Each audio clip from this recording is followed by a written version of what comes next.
তোমরা ব্যভিচার হইতে পলায়ন করো। মনুষ্য অন্য যে কোনো পাপ করে তাহা তাহার দেহের বহির্ভূত, কিন্তু যে ব্যভিচার করে সে নিজ দেহের বিরুদ্ধে পাপ করে। অথবা তোমরা কি জানো না যে তোমাদের দেহ পবিত্র আত্মার মন্দির, যিনি তোমাদের অন্তরে থাকেন, যাহাকে তোমরা ঈশ্বর হইতে প্রাপ্ত হইয়াছ, আর তোমরা নিজের নও, কারণ মূল্য দ্বারা কৃত হইয়াছ। অতএব তোমাদের দেহে ঈশ্বরের গৌরব করো। দেহ ব্যভিচারের নিমিত্ত নয়, কিন্তু প্রভুর নিমিত্ত, এবং প্রভু দেহের নিমিত্ত। তোমরা কি জানো না যে তোমাদের দেহ খ্রিস্টের অঙ্গ? তবে আমি কি খ্রিস্টের অঙ্গ লইয়া গিয়া বেশ্যার অঙ্গ করিব? তাহা দূরে থাকুক। অথবা তোমরা কি জানো না যে ব্যক্তি বেশ্যাতে সংযুক্ত হয় সে তাহার সহিত এক দেহ হয়? কারণ তিনি বলেন, সেই দুইজন একাঙ্গ হইবে। কিন্তু যে ব্যক্তি প্রভুতে সংযুক্ত হয় সে তাহার সহিত এক আত্মা হয়। অথবা তোমরা কি জানো না যে অধার্মিকেরা ঈশ্বরের রাজ্যে অধিকার পাইবে না? ভ্রান্ত হইও না। যাহারা ব্যভিচারী, কি প্রতিমা পূজক, কি পারদারিক, কি স্ত্রীপতাচারী, কি পুঙ্গামী, কি চোর, কি লোভী, কি মাতাল, কি কটুভাষী, কি পরধনগ্রাহী, তাহারা ঈশ্বরের রাজ্যে অধিকার পাইবে না। আর তোমরা কেহ কেহ সেই প্রকার লোক ছিলে। কিন্তু তোমরা প্রভু যীশু খ্রিস্টের নামে ও আমাদের ঈশ্বরের আত্মায় আপনাদিগকে ধৌত করিয়াছ, পবিত্রকৃত হইয়াছ, ধার্মিক গণিত হইয়াছ। তোমরা শুনিয়াছ, উক্ত হইয়াছিল, তুমি ব্যভিচার করিও না।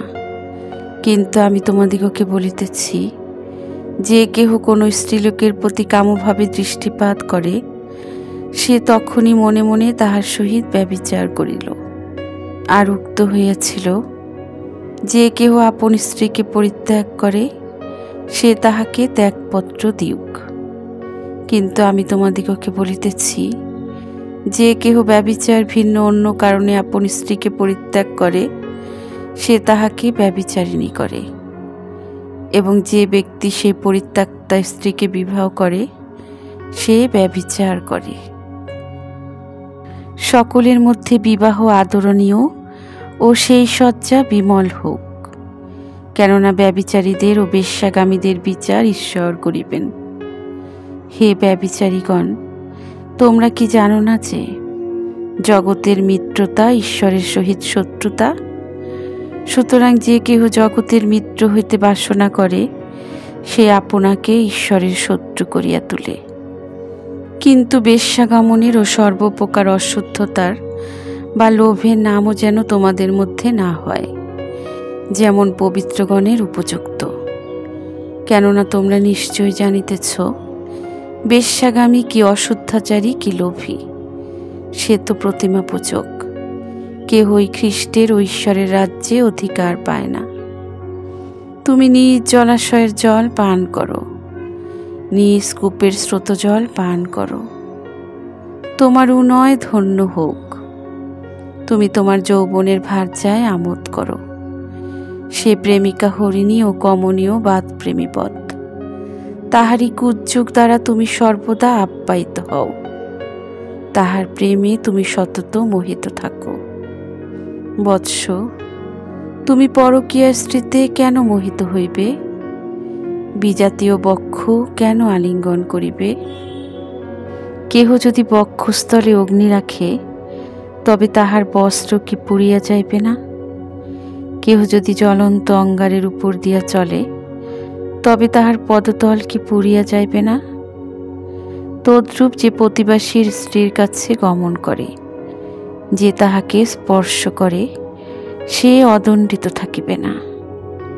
তোমরা কি জানো না যে আজ্ঞা পালনার্থে যাহার নিকটে দাসরূপে আপনাদিগকে সমর্পণ করো, যাহার আজ্ঞা মানো, তোমরা তাহারই দাস, হয় মৃত্যুজনক পাপের দাস, নয় ধার্মিকতাজনক আজ্ঞা পালনের দাস।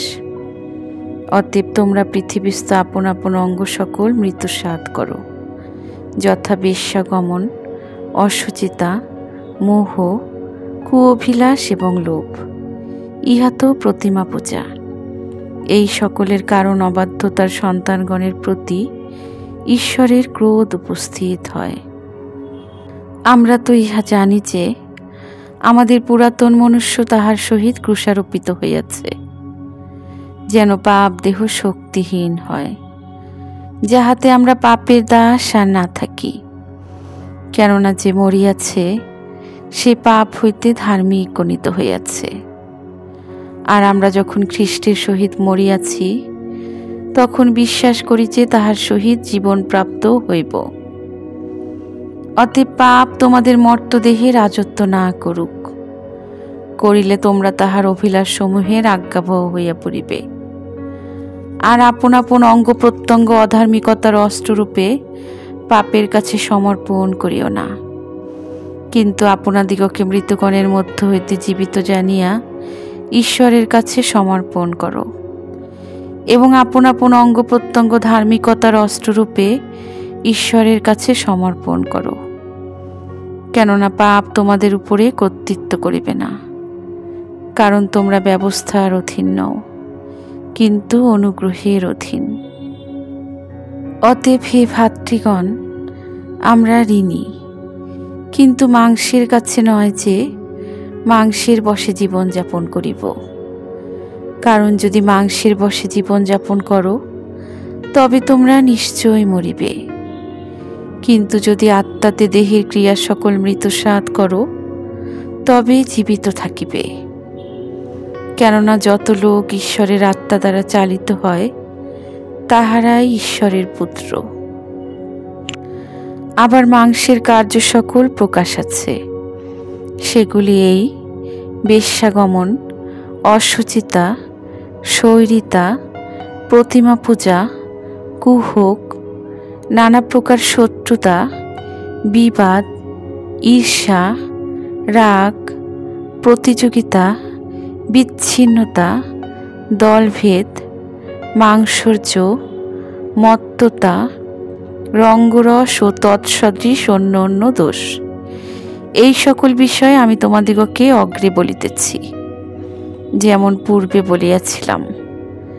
যাহারা এই প্রকার আচরণ করে, তাহারা ঈশ্বরের রাজ্যে অধিকার পাইবে না। কিন্তু আত্মার ফল প্রেম, আনন্দ, শান্তি, দীর্ঘ সহিষ্ণুতা, মাধুর্য, মঙ্গল ভাব, বিশ্বস্ততা, মৃদুতা, ইন্দ্রিয় দমন, এই প্রকার গুণের বিরুদ্ধে ব্যবস্থা নাই। আর যাহারা খ্রিস্ট যিশুর, তাহারা মাংসকে তাহার মতি ও অভিলাষ শুদ্ধ ক্রুশে দিয়াছে। আমরা যদি আত্মার বশে জীবন ধারণ করি, তবে আইস আমরা আত্মার বশে চলি, অনর্থক দর্প না করি, পরস্পরকে জ্বালাতন না করি, পরস্পর হিংসাহিংসি না করি। দেখো, আমি শীঘ্র আসিতেছি, এবং আমার দাতব্য পুরস্কার আমার সহবর্তী। যাহার যেমন কার্য তাহাকে তেমন ফল দিব।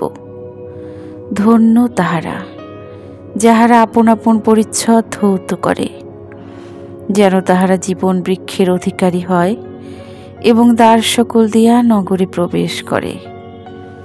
বাহিরে রহিয়াছে কুক্কুরগণ, মায়াবীগণ, বেশ্যাগামীরা, নরঘাতকেরাও প্রতিমা পূজকেরা, এবং যে কেহ মিথ্যা কথা ভালোবাসে ও রচনা করে। আর অপবিত্র কিছু অথবা ঘৃণ্য কর্মকারী ও মিথ্যাচারী কেহ কখনো তাহাতে প্রবেশ করিতে পারিবে না। কেবল মেষশাবকের জীবন পুস্তকে যাহাদের নাম লিখিত আছে, তাহারাই প্রবেশ করিবে। দেখো, আমি চোরের ন্যায় আসিতেছি। ধন্য সেই ব্যক্তি যে জাগিয়া থাকে এবং আপন বস্ত্র রক্ষা করে, যেন সে উলঙ্গ হইয়া না বেড়ায় এবং লোকে তাহার অপমান না দেখে। কেননা প্রভু যিশুর দ্বারা আমরা তোমাদিগকে কি কি আদেশ দিয়াছি, তাহা তোমরা জানো। ফলত ঈশ্বরের ইচ্ছা এই, তোমাদের পবিত্রতা, যেন তোমরা ব্যভিচার হইতে দূরে থাকো। তোমাদের প্রত্যেকজন যেন যাহারা ঈশ্বরকে জানে না, সেই পরজাতীয়দের ন্যায় কামাভিলাষী নয়, কিন্তু পবিত্রতায় ও সমাদরে নিজ নিজ পাত্র লাভ করিতে জানে। কেহ যেন সীমা অতিক্রম করিয়া এই ব্যাপারে আপন ভ্রাতাকে না ঠকায়। কেননা আমরা পূর্বে তোমাদিগকে যেমন বলিয়াছি ও সাক্ষ্য দিয়াছি, তদনুসারে প্রভু এই সকলের প্রতিফলদাতা। কারণ ঈশ্বর আমাদিগকে অশুচিতার নিমিত্ত নয়, কিন্তু পবিত্রতায় আহ্বান করিয়াছেন। কিন্তু যিনি তোমাদিগকে আহ্বান করিয়াছেন, সেই পবিত্রতমের ন্যায় আপনারাও সমস্ত আচার ব্যবহারে পবিত্র হও। কেননা লেখা আছে, তোমরা পবিত্র হইবে, কারণ আমি পবিত্র। কিন্তু ব্যভিচার নিবারণের জন্য প্রত্যেক পুরুষের নিজের নিজের ভার্যা থাকুক, এবং প্রত্যেক স্ত্রী নিজের নিজের স্বামী থাকুক। আমিন।